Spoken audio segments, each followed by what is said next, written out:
خوش آمدید۔ اسلام آباد سے ہمارے ساتھ وایا سیٹلائٹ رابطے میں ہیں ممتاز تجزیہ کار اور اینکر پرسن خورشید ندیم صاحب۔ خورشید صاحب السلام علیکم۔ وعلیکم السلام۔ لاہور اسٹوڈیو میں ہمارے ساتھ تشریف رکھتے ہیں جمعیت اہل حدیث کے مرکزی سیکریٹری جنرل حافظ ابتسام الہی ظہیر صاحب، آپ کو بھی خوش آمدید کہتے ہیں، اور ان کے ساتھ نشست آ رہا ہے بشپ سیموئیل ازرایا، آپ پریزیڈنٹ بشپ، آپ کو بھی خوش آمدید کہتے ہیں۔ بشپ صاحب، آپ سے گفتگو کا آغاز کرتے ہیں۔ توہین رسالت کا معاملہ جو ہے وہ اب وقفے سے اٹھتا رہتا ہے، ایک پیٹرن یہ بن چکا ہے، لیکن توہین رسالت کے باب میں جو سب سے زیادہ اہم بات ہے وہ یہ کہ یہ ایک انسٹیٹیوشن کے خلاف بات کی جاتی ہے۔ ہمارے اور آپ کے درمیان جو کامن چیز ہے وہ ایک ایسی برگزیدہ ہستی پر ایمان ہے جس پر آپ بھی ایمان رکھتے ہیں، ہم بھی رکھتے ہیں کہ کوئی برگزیدہ ہستی جو ہے وہ کائنات میں ہوتی ہے۔ تو رسالت کے انسٹیٹیوشن پر اگر اس طرح کی ہرگیری ہوگی تو یہ تو کام آپ کے خلاف بھی بڑا آسان ہو جائے گا۔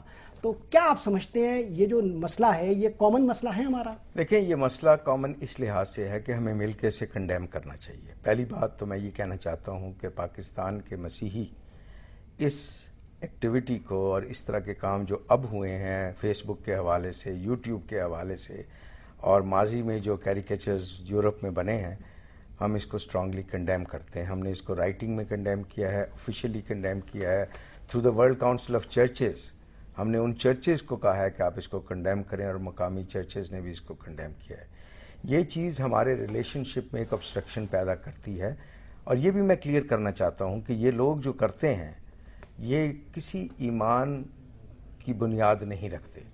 آپ کو پتہ ہے مغرب ایک ایسی سوسائٹی ہے جہاں یہ تو کرائسٹ کو بھی نہیں بخشتے، یہ کسی کو بھی نہیں بخشتے۔ یہ اس قسم کے لوگ ہیں جنہوں نے expression of thought, expression of speech کو اتنی فریڈم دے دی ہے کہ وہ بالکل ان کے آپے سے باہر چلی گئی ہے۔ اب ان کی گفتگو سے جو ایک نتیجہ نکلتا ہے وہ یہ کہ دراصل جو توہین رسالت کے مرتکبین ہیں مغرب میں وہ لوگ ہیں جو کسی مذہب پر بلیو ہی نہیں کرتے۔ اگر یہ واقعی پہلو نکلتا ہے جو مطلب ایک ہمارے ہم اسکول آف تھاٹ ہے جو اس بات پر یقین نہیں رکھتا، وہ کہتا ہے کہ نہیں اس میں جو ہے وہ ایک ریلیجس جو ہے وہ بائس بھی موجود ہے، لیکن اگر ہم یقین کر لیتے ہیں کہ ایسا ہی ہے تو پھر تو یہ واقعی کامن لڑائی ہوئی۔ دیکھیں یہ بنیادی طور پر میں اس اسکول آف تھاٹ سے بلانگ کرتا ہوں جو آبزرویشن کی دنیا میں سومیل صاحب کی جو بات سے نا اتفاق نہیں کرتا۔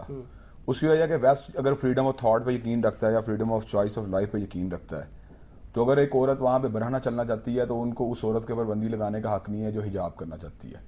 اور اگر ویسٹ کو بلڈنگ سٹائل کے اوپر کوئی اعتراض نہیں ہے تو انہیں اگر کراس پہ اعتراض نہیں ہے تو انہیں مسجد کے مناروں کے اوپر بھی اعتراض نہیں ہونا چاہیے۔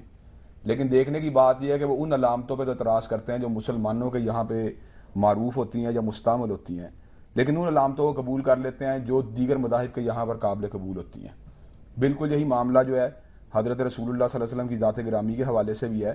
ہم یہ بات سمجھتے ہیں کہ حضرت عیسیٰ علیہ السلام کی بلیسفیمی کرنا ہمارے نزدیک انتہائی بڑا جرم ہے، اور یہ بات عیسائی معاشروں کے اندر اس درجے پہ کبھی نظر نہیں آئی۔ ٹھیک ہے شاید کوئی کرائسٹ کو اس طرح کی بات کرتا ہو، کوئی ایتھیسٹ اس طرح کے ان کے بارے میں افکار کا اظہار کرتا ہو، لیکن حضرت رسول اللہ صلی اللہ علیہ وسلم کے حوالے سے جس قدر تواتر سے وارداتیں سامنے آتی ہیں تو ان کے پیچھے ایک مذہبی باعث جو ہے نا ضرور نظر آتی ہے۔ اس مذہبی باعثنگ کی سب سے بڑی دو علامتیں ماضی ہمارے سامنے آئی ہیں۔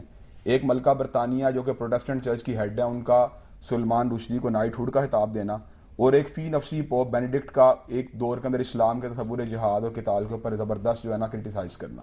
جب چرچوں کے ہیڈ جو ہیں فی نفسی ہی کسی مذہب کو ایڈریس کریں گے، اس کے خلاف جو ہے کام کرنے والے لوگوں کو جو ہے ان کی تعریف کریں گے یا حوصلہ افزائی کریں گے، تو میں سمجھتا ہوں اس کے اندر پھر ریلیجیس جو بائسنگ ہے اس کا نظر انداز کرنا ممکن نہیں ہے۔ خورشید، حافظ صاحب کی اس پوری گفتگو کو میں یہیں چھوڑتا ہوں اور ایک دوسرے پہلو پر آپ کو متوجہ کرنا چاہتا ہوں۔ ہمارے ہاں جو اس قسم کے واقعات سامنے آتے ہیں تو ویسٹ سے جو ہمیں بات سننے کو ملتی ہے وہ یہ کہ یہ دراصل آزادی اظہار رائے کا مسئلہ ہے۔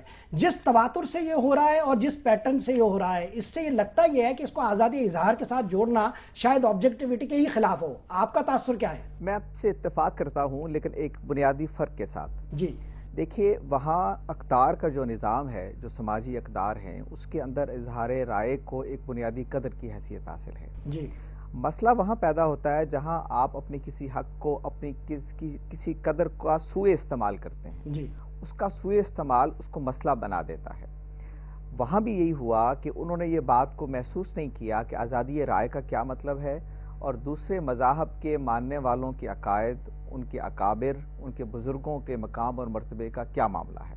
اس فرق کو جب انہوں نے ملحوظ نہیں رکھا، اور یہ اس بنیادی سیکولرزم کے تصور کے بھی خلاف تھا، اس پلورلزم کے تصور کے بھی خلاف تھا جس پر مغربی معاشرہ کھڑا ہے، جہاں تک تنقید کا معاملہ ہے، مجھے حافظ صاحب سے اتفاق نہیں ہے. تنقید اصل میں ایک مثبت روایت ہے اگر علم کی دنیا میں ہو، اور یہ پہلے سے رہی ہے، اس پر کبھی نقد نہیں ہوا اس پہلو سے کہ اگر وہ اہل علم کے درمیان تنقید ہو. دیکھیے، میں کرسچینٹی پر تنقید کرتا ہوں اس لیے کہ میں کرسچین نہیں ہوں. اسی طرح ایک کرسچین اسلام پر تنقید کرتا ہے اس لیے کہ وہ مسلمان نہیں ہے، اور اس کے دلائل دیتا ہے علم کی دنیا میں. یہ اس کا حق ہے، یہ میرا بھی حق ہے، میں بھی اس کو ایکسرسائز کروں گا، وہ بھی کر سکتا ہے.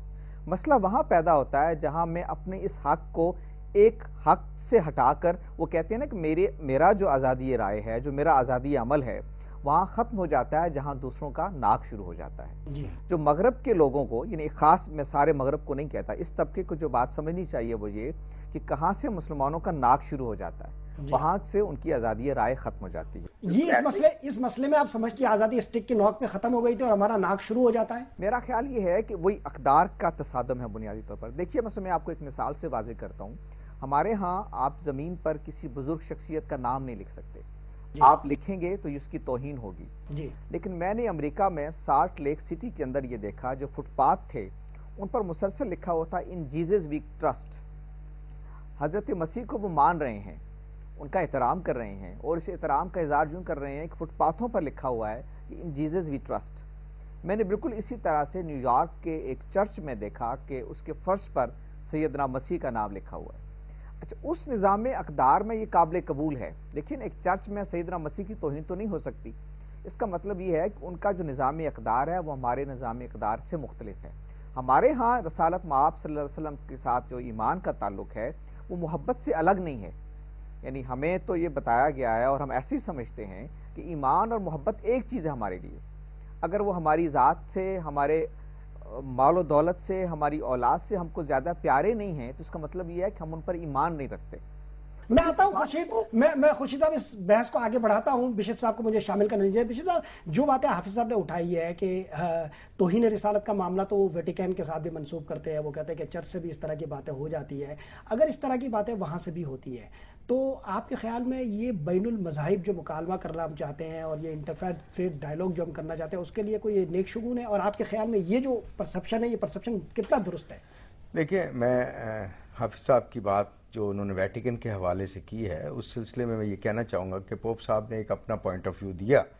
نو doubt he is the head of the church, Roman Catholic church کے وہ ہیڈ ہیں اور ہم ان کا احترام کرتے ہیں، ان کی عزت کرتے ہیں. اور پھر انہوں نے اپنی سٹیٹمنٹ کو بعد میں جب آبجیکشن ہوا یا ریئیکشن ہوا اس کو کلیریفائی بھی کیا اور اپالوجی کی حد تک بھی گئے وہ.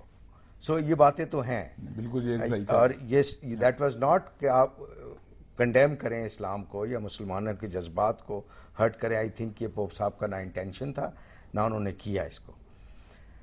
اس طرح کی چیزیں انٹرفیتھ کے کام کو ہرٹ ضرور کرتی ہیں، لیکن ہمیں امید انٹرفیتھ پر نہیں چھوڑنی چاہیے. ہمیں اس ہوپ کو جو انٹرفیتھ میں ہے اس میں جاری رہنا چاہیے، اس میں بڑھنا چاہیے، کیونکہ ہماری کامنالٹیز بہت زیادہ ہیں. ہمارا پیدا کرنے والا ایک ہے، ہماری نجات ایک طرف سے ہے، ہماری زندگی کی آخرت کے بعد حساب کتاب اسی جگہ پر ہے. ہماری باقی اسپریچول ایلیمنٹس جو ہیں وہ یونائٹ کرتی ہیں ہمیں، اور ہمیں ان مشکلات کے باوجود بھی مل کر دنیا کو بتانا چاہیے کہ ہم ان چھوٹے سے گروپ کے ہاتھ میں نہیں کھیلیں گے جن کا نہ کوئی ایمان ہے، نہ جن کا کوئی مذہب ہے، نہ جن کی وقت ہوا کوئی ایک بریک کا. لیکن میں آپ تک سوال چھوڑ کر جا رہا ہوں. آپ نے جو مثالیں کوٹ کی ہے پوپ کی اور دیگر جو مثالیں پیش کی ہے، وہ ان مثالوں کے ساتھ کیا کوئی مطابقت رکھتی ہے جو جیلنڈس پوسٹن میں ہو رہا ہے یا جو فیس بک کی شکل میں سامنے آ رہا ہے؟